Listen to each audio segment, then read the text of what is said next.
yung ano guys, ang tunog ng train, ang ingay ng train.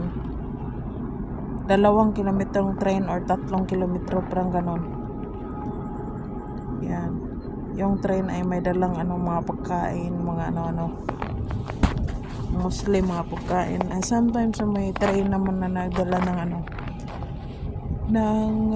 mga gas. Pero pag galing sa US, mga pagkain yan. Pero pag papuntang US, oil yung dala. At saka wheat. Na gawing pan. Ayan guys, itong dalawang building na to, nag-start sila autumn late. Parang malapit na mag-November. Ayan, ang malapit na matapos.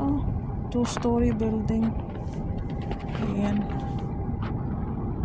Ingay ng train. 2-3 kilometro ata to. Yung train.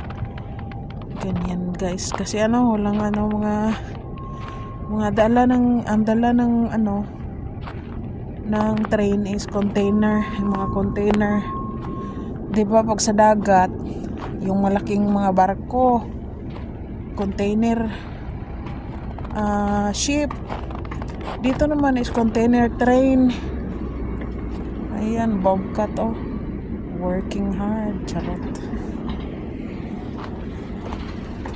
So yan guys, nagdala pala sila ng snow. Tinambak nilang snow doon sa may wheat field. Yan ang tigkuha ng mga snow guys. Nilagay nila doon sa may wheat field